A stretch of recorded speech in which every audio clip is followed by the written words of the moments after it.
What is up, everyone? Happy Christmas Eve. Merry Christmas Eve if you're American. I don't know why I'm speaking British. Anyway, I'm Chris Manning. That's Evan Damrell. On today's episode of Locked On Cavs, our last this week, our last before the slate of Christmas Day games, we're going to do a little Christmas gift giving to the Cleveland Cavaliers. This could be any way we want to interpret this. I don't know what Evan got them. He doesn't know what I'm going to give them. We're just going to each give 3 gifts to the Cavs as a little holiday themed bit. Take a break from all the other stuff happening in the NBA right now and just dive into something fun to celebrate the holiday season a little bit. That's all coming up today on Locked On Cavs, your daily Cleveland Cavaliers podcast, part of the Locked On Podcast Network. And I want to thank you for making Locked On Cavs your first listen every single day. Remember, we are free and available on all platforms, including YouTube. Hit subscribe. We're almost to that 1,000 goal by Christmas. Don't make me want to give you a call. Come Monday.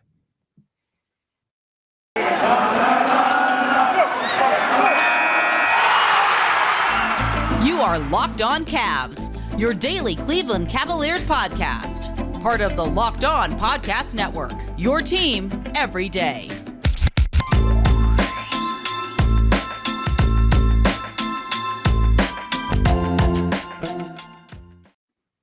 Evan, it's Christmas Eve on Locked On Cavs. We're going to give some gifts.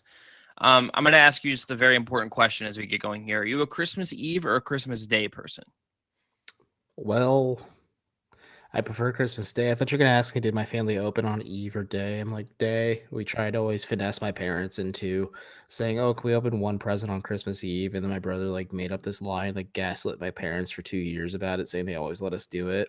And eventually my mom's like, okay, maybe we did. And then my brother's like, I lied several years later. So, because all they wanted to do is just play new Xbox games.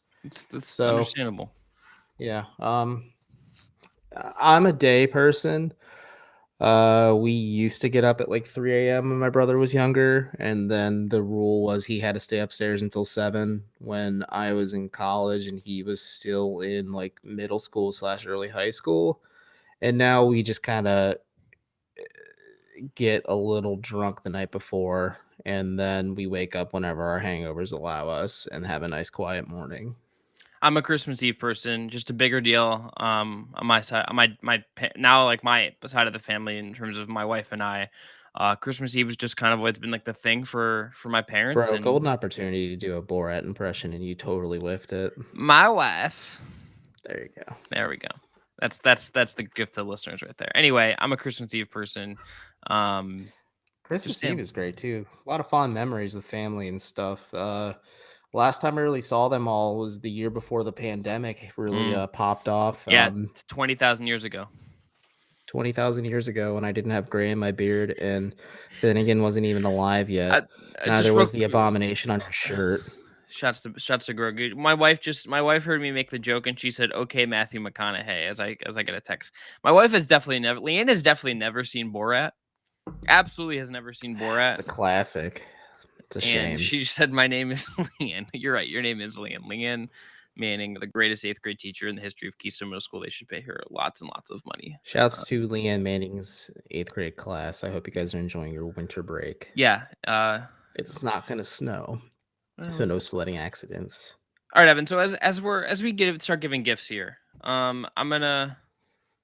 Oh, she's apparently has seen Borat. This is a big turn of events. I don't know how she didn't tell me she's seen Borat. This is incredibly upsetting to me. Anyway, she probably calls you a pain in her assholes. She definitely hasn't seen the second one. That I do know. But anyway, Evan, I'm gonna give the first gift, but I'm gonna let you pick. Okay, do you want me to give the big gift first, or do you want me to give you the small gift first? You want to no. Big gift or small gift? You gotta do what my dad does. You always go small, and when we were kids, we always wanted the Xbox or something. We had to open that last because my parents knew if we opened that first, we could give piss all about the rest of our gifts. So let's start small and keep the people intrigued till the end. We know what Chris Manning's big gift is. My small. Well, there's not really a thing. My small one is a very simple one, and it's not small in the history of the franchise, but it's small in terms of where they're at right now. My gift is to stop worrying about LeBron James coming back. Okay? LeBron James is an all-time great player on the Cavs. Okay? All-time best player on the Cavs. Hot take. Real hot take. We have a similar gift, but mine's more Scrooge-ish after you said it like that. Here's the thing. They're not going to trade for him. This doesn't make any sense to do that. He can't because he's under contract through next season. Okay, he can through to come back then. Worry about it then.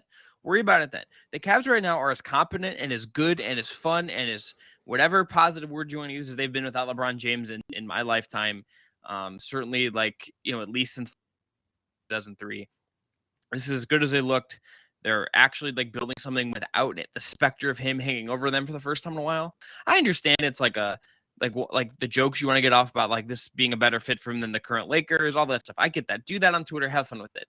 But in terms of like actually building what the Cavs are right now, I just stop worrying about it. It doesn't matter. It literally does not matter if like worrying about this right now. He could come back in 2 years, have his retirement tour here. That could be cool. He could be a good influence on the team at that point.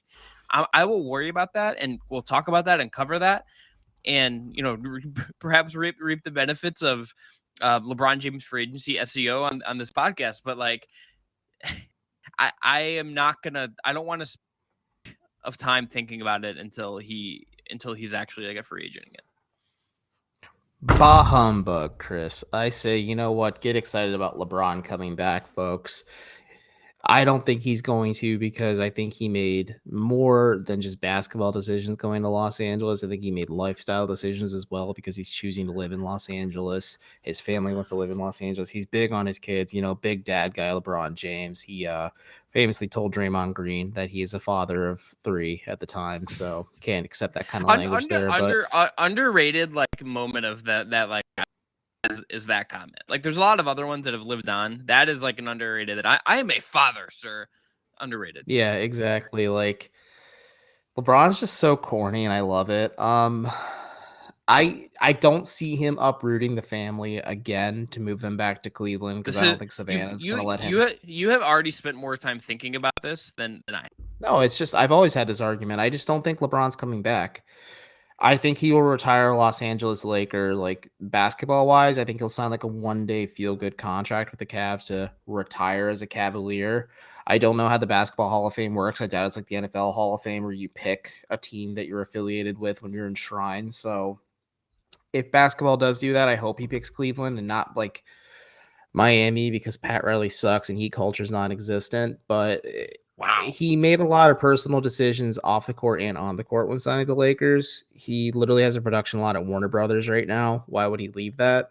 Because he had the option to do Space Jam 2 while he was still with the Cavs. And that was part of the reason why he signed with the Lakers, because he could. LeBron's a bit of a control freak, likes to have his hands on everything he does. I know he's a pod dad, and if Calm was a sponsor today, we'd be talking about him, but he's not coming back.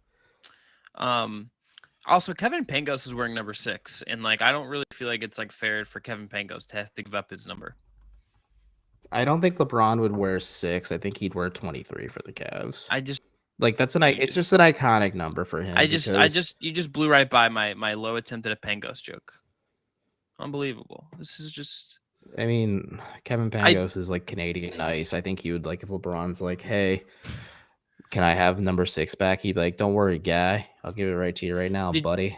I did see someone with a number 6 jersey at a recent game I covered, and it wasn't Pangos. It was Baker. Someone put Mayfield on the back of it. I thought it was going to be Earl. Did Earl Clark wear 6? Yeah, but like no one. Yeah. I hopefully no one spent money on Earl Clark except for like Earl Clark's family to like put in their home or something. I bought a Luol Deng jersey. I still got to go find it at my parents and wear it on the show sometime. That's difficult for you. So our first gifts are the same. Stop worrying about LeBron James. No, mine's a little different, but I extrapolated on. But yeah, it'll be it's a mutual gift. Enjoy what you have right now. My gift is going to be a little bit, maybe it's a smaller one. It's like a gift card that I attached to it as well, but we'll talk about it in the next segment, because Chris, you got to give us a word from one of today's fine, beautiful, lovely sponsors. Then that's our friends at Built Bar. Built Bar, as you by now, if you've been a Locked On Cavs listener, is a great protein bar. It's perhaps the best tasting protein bar ever. Dare I say it is the best tasting protein bar ever. There's so many great flavors, including raspberry, mint brownie, cherry, double chocolate, cookies and cream, and peanut butter brownie. They give you that extra fuel to help you get through that work, to recover from that workout, to bust through those small doors if you're doing some post-holiday shopping or maybe some last-minute holiday shopping. Who knows? Look. Gingerbread's on sale, folks. Really getting the holiday cheer. So here's the thing. They have a factory second sale right now with great flavors, all of their great flavors, most of them at least, and some of their holiday ones, and it includes eggnog and gingerbread. You might as well just go to advantage and use the promo code LOCKED15 and get 15% off your order. Go take advantage, stock up, get some mixed for your friends. If you need to give them if they got you a gift and you forgot, you might as well just go get them a box of Built Bars and just really pay them back in full. That's a good way to do it. Go check them out. Take advantage of that factory second sale while it's out and about. Again, promo code is LOCKED15. All right, Evan. My second gift. Well, hold on. I got to get my gift card. Okay. Fans need to stop obsessing and comparing this team to how much better they'd be with Colin Sexton on the floor. Yes, this team would be better with Colin Sexton on the floor, but at the same time, he's not here right now, and enjoy what is currently constructed in front of you and not say they're a Colin Sexton away from winning a championship. That it still really bothers me that somebody actually had the audacity to say that around the holiday season, nonetheless. Like, lying gets you on the naughty list. Anyway, my middle gift. I just don't have the energy for this is like I'm here to bring joy, Evan, and you're being Scrooge. I told you, I winced and said mine's a little bit more Scrooge-ish. Are your other gifts Scrooge-ish? Like, are we sticking with this theme? No. Bah humbug. Okay, I don't know. I like saying that. Yeah, I can tell. All right, my middle gift is patience. It is just the idea of being patient with this team, because if you're the Cavs, you obviously are taking a big step forward. You have massively improved. You have massively gotten to a point where you have Evan Mobley and Darius Garland and Jared Allen, and you have other good pieces, and like Colin Sexton and Isaac Okoro and Ricky Rubio, and these guys could be a part of your future to some in varying degrees and circumstances. But I also think if I am them, I am not trying to go all in on this season. I am not trying to go all in on this right now. I can understand the impulse to make a move that helps you for this season. I think there are some moves on the margins that can help you do that without giving up too much of your future. And if you can make a big swing for Jaylen Brown, if you can make a big swing for Brandon Ingram, I think that's like shopping worth doing, right? Like, I think that would be some effort worth doing. But if we're looking at this team and the way this team is building, and where they really are at in the trajectory of this. Evan Mobley just got drafted. Darius Garland is extension eligible, but like, you'll have a little bit of time, like another year before that kicks in. Jared Allen just is in the first year of that 5-year, $200 million contract you signed. You were really kind of at the beginning of what is going on here. And I think patience and like not rushing into something just for the sake of improving now, making the playoffs now. So again, I think you should look out, like, use that JaVale McGee trade exception to go find a wing that can help you right now and bolster that part of the bench. If you can find a meaningful upgrade that is, in line with what you're doing here, I think you should pursue it. I'm not saying don't take a risk. Don't, put out some future assets to go see what kind of improvements you can make. But in terms of big game hunting and leaving yourself open to the potential of finding this big, massive move that could help you level up another degree, I'm just saying be patient. This is just getting started. You're still learning what you are. I'm just saying, let's not. If you're them, if I'm them, I'm saying, hey, you have the ability to just not rush into something before, like, make your move when it's time. But I don't know if it has to be right at this moment. I don't think it has to be like right now if you're gonna do what you want, if you want to make the big swing. So, Chris, you're telling the majority of our listeners that they are not doctors because they lack patience right now.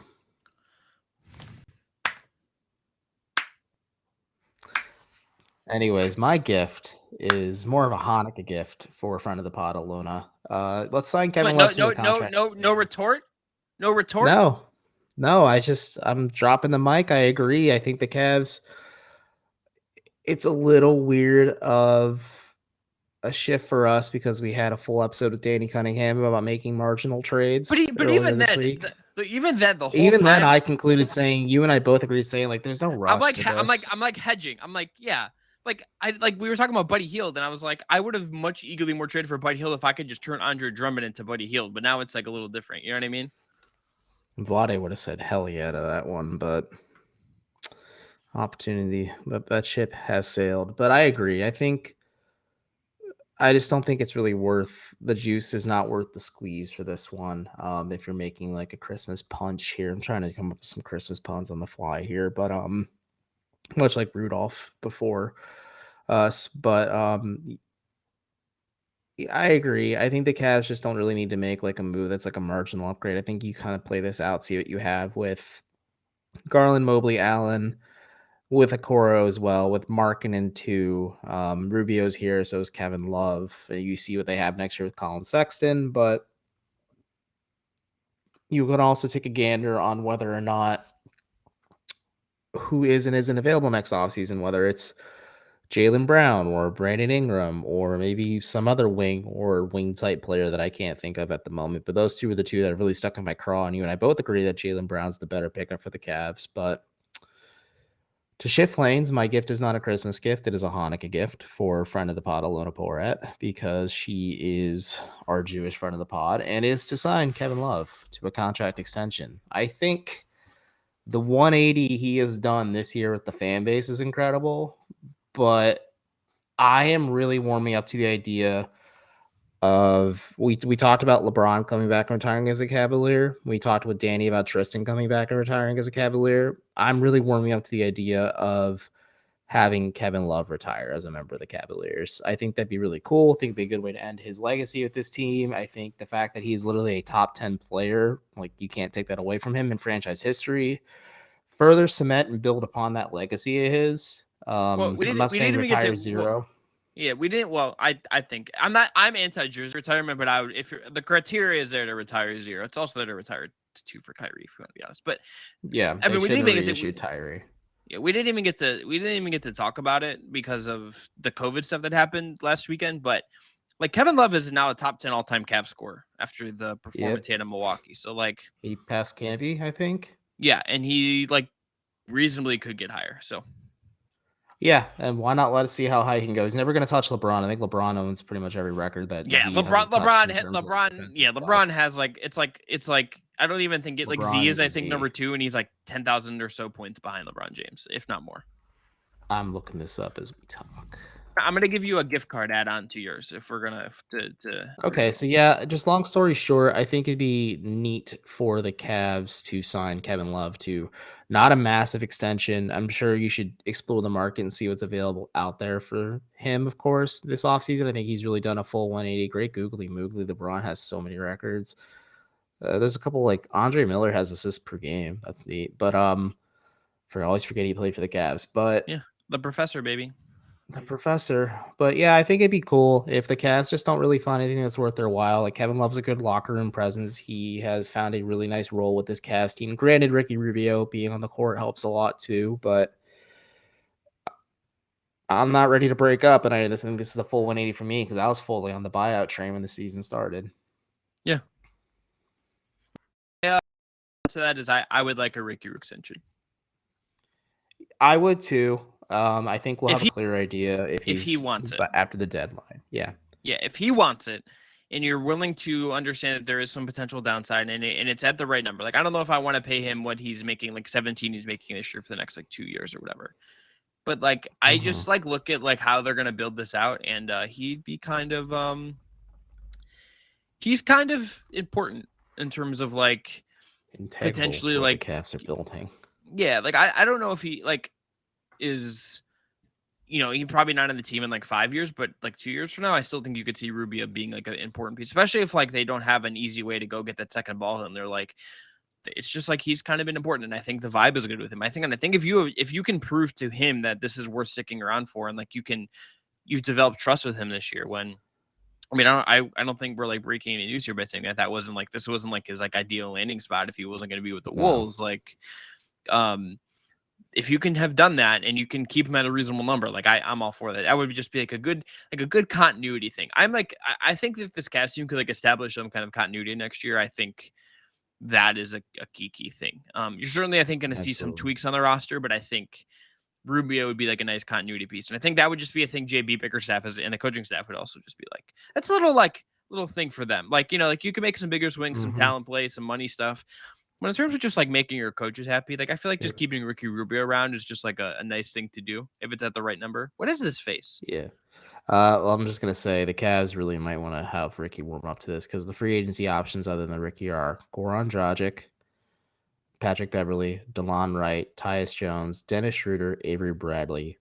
Then it gets real dicey. Michael Carter-Williams, Austin Rivers, who I like, Alfred Payton, Raul Neto, Gary Payton II, Frank Ntilikina, Dennis Smith Jr., Brad Wanamaker, Jalen Brunson, and Chris Chiozza. So the Cavs may Well, have no other Brunson, choice but to try yeah, and sign. Brunson probably doesn't belong more so in that second group, but he's yeah. Rubio's just been, I think, important even if like I he's also don't cooled think off. Brunson's gonna be a Cavalier. Let's be honest here. Yeah, he's probably gonna Dallas needs to just keep that guy. All right, Evan. After the break, we'll give our last two gifts, but you have first got to tell everyone about our friends at BetOnline. I sure do. Bet online, if you guys have not known, has you covered for all season long with more props, odds, and lines than ever before as football season continues their march to the playoffs. Bet online, Bet online remains your number one spot for all the sports action this season. Head to their new updated desktop or mobile website to sign up today and receive a 50% welcome bonus on your first deposit. Just use promo code Locked On to receive said bonus. From basketball, football, NHL, boxing, UFC to your favorite Vegas casino games, do not wait to take advantage of all the amazing offers available for the 2021 season. BetOnline is the fastest and easiest way to bet on all your favorite sports. BetOnline, where the game starts. All right, Evan. We're down to our last gifts. Last little holiday cheer. Mine is pretty direct. It is lock up Darius Garland to that contract extension next summer. Get it done. Get it Yeah, done. I don't don't know don't if fuck around. Sign him I to a don't I, max. I don't I don't know if it's like a max. I can understand if people have some trepidation about that because you'd really be going off of one really high end year. Lan said, I'm gonna read this because it's making me chuckle. She said, my last gift, mine is your mom, is what she said her last gift is. Because Lan loves mom jokes because she's Hey Chris, you know what my last gift for your mom is? These nuts. But anyways, go oh ahead and my tell me more this about. has gone too far. Um Oh, I look, didn't know Derek your wife teased you about your mom too. This is great. Now it makes sense why our partnership's so strong. yeah, it's just they say you marry your parents, but like I really podcast with my wife and it's just it's a lot. Where's my ring, folks? Where's my ring? As I fix my camera here. But look, I think with Garland, it's like I don't know if he's like if I want to say like 100% like max. Like there's some wiggle room here and things like that. But what I do think is like clearly very good. He's clearly like ascended this year. He's clearly playing at an all-star level in my mind. Like I don't know if he's gonna get in the game, but he's been that good. Well, did you see the stat I shared last night? Or sorry, Saturday night? No. What was it? I'm gonna Oh, the pull it up plus here real minus thing. Yeah, quick. it's crazy. Yeah. It's crazy. The It's plus minus of him insane. is crazy. He's fourth in the league at plus 228, only behind Steph, Gobert, and Don. Like This the this Cavs outscore Garland's a opponents star. 228 points whenever Yeah. he's on the floor. That's nuts. Gar Garland is, he's I think having a star level year. He's on his way to being one of the very best young guards in this league. If he's not already, he's going to be a guy that factors in long term here. I think you just got to get it like next summer, like start planning now. Like I think there are like the Mobley like max contract will come at some point if he continues the way he's playing. Like that will come. Garland is playing himself into the level of like he should get a ton of money next summer. And I just don't. I think if we were just like building here and want to just like take a step forward, and if I'm the Cavs and saying like this is what like you should do to figure this out, giving Garland lots of money to continue to be very good for your team and not like trying to drag it out or like just take care of it. Take care of this really good young player that is the key to so much of what you're doing right now and is having this massive year. Just take care of it. This is my present is just give Darius Garland lots of money to remain on your basketball team.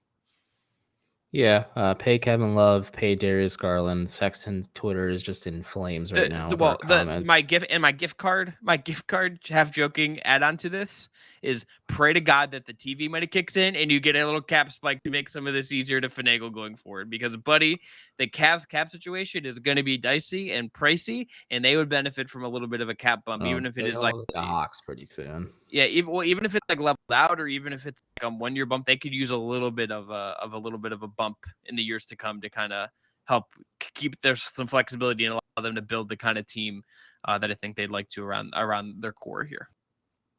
No, I absolutely agree. I think the Cavs just need to lock up Darius sooner instead of later. I think this is a player they've always been behind and they've always genuinely believed in. They've really anointed him through the media and through media availability, whether it's the coaches or members of the front office or fellow teammates. Like Jetty last night told me Darius is an all-star this season, full stop. Or sorry, Saturday night told me he's an all-star, full stop. Kobe has called him the face of the franchise and like the leader of the offense. JB has had high expectations of Darius and tells him what he knows, what he expects of him, but he like has full faith in him to kind of run what he wants offensively and defensively as well. I think a lot of credit to JB Bickerstaff for getting Darius Garland to be a not like another worldly defender, but he's competent, which wasn't something that was a strong suit of his coming out of Vanderbilt. And yeah, I think there's that plus minus statistic is still absolutely nutty to me to think about. The Cavs are better with Darius Garland on the floor.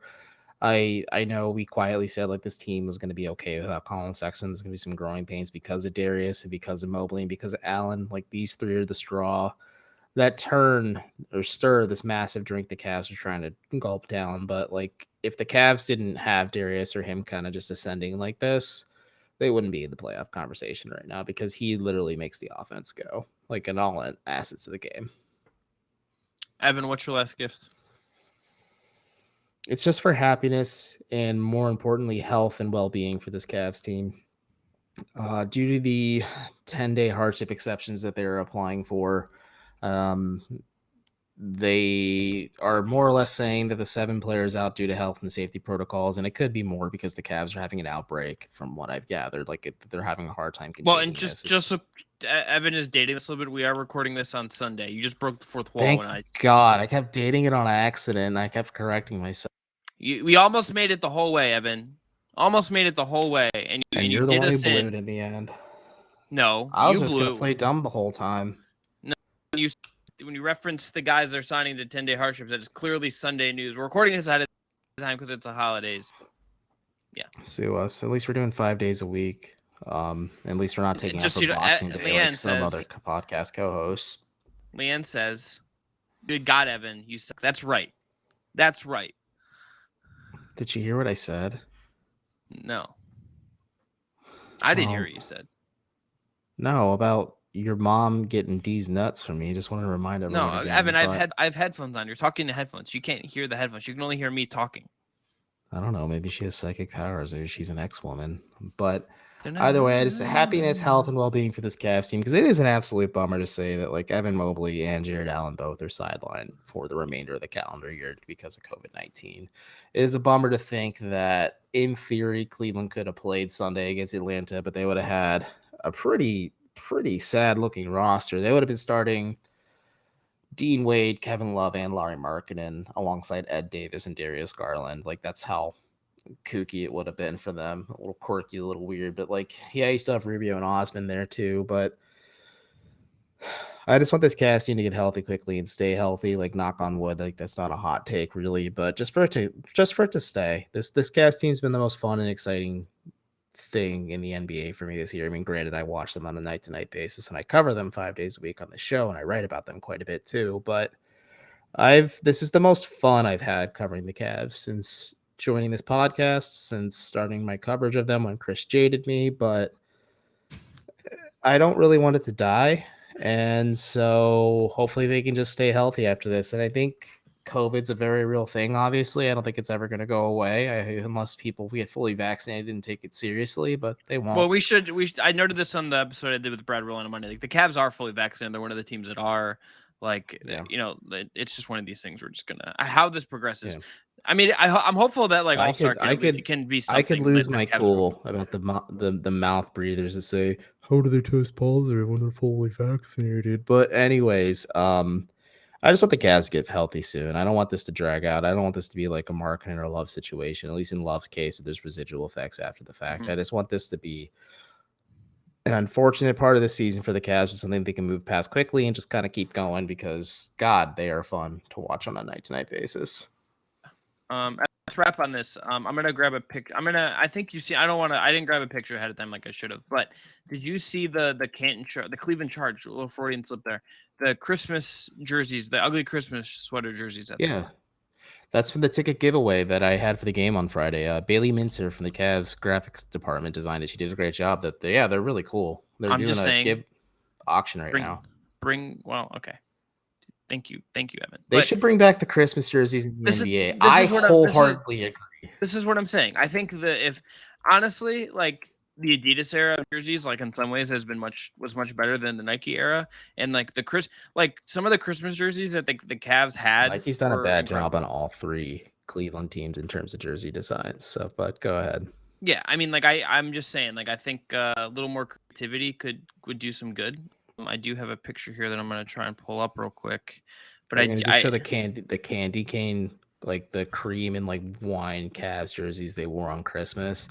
One of my all-time favorite just in case jerseys. I'm sure people have seen those, but here's the charge The one. charge ones. Yeah, the charge ones are slick, but like no, I'm just gonna rant while you pull this picture up. I would settle is. for that. Like I would settle for that. Like give me a Christmas jersey. I like a Christmas jersey. I like a theme.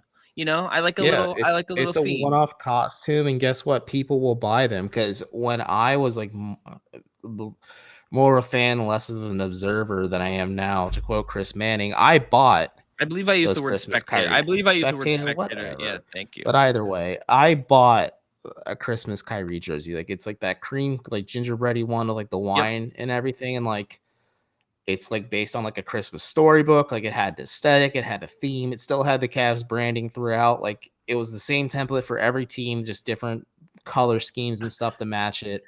They took it to a new degree where they made it wine and gold the following year, and that's when Richard Jefferson had like one of the best dunks of his career, which he had a lot of good dunks, but there's been some misses on Christmas, like the first LeBron year when they played Miami, and then he did this talking to Dwayne Wade after the game. But for the most part, like Christmas jerseys are fun. I think it's a fun concept. I think it's something Nike's really dropped the ball on, especially because Nike's like the most financially opportunistic company in the world. I don't think it would hurt their sweatshops too much to make okay. Hurt the workers, Okay, Enos Freedom, calm down. Sorry, I just got off a flight with John Bolton. I can't help myself. All right, but we're gonna leave it there. That's that. We're not. Let's not leave it there because people take that out of context. I'm not a racist, folks. I don't. Right, if you know me, one of our listeners said I look like I drink IPAs and huff my own farts because of how liberal I am. I'm like, that's kind of true. So I don't like IPAs. I like sours. All right, look, I'm unplugging the Christmas lights. We're throwing away the wrapping paper. Everyone go enjoy your gifts. Have a great holiday. We'll talk to you on Monday. I am not unplugging my Christmas lights. This is a new feature of my Locked On Cavs set. Is it out of laziness? Yes. But I also like how it makes my living room area feel nice and cozy when I'm watching TV in the evenings.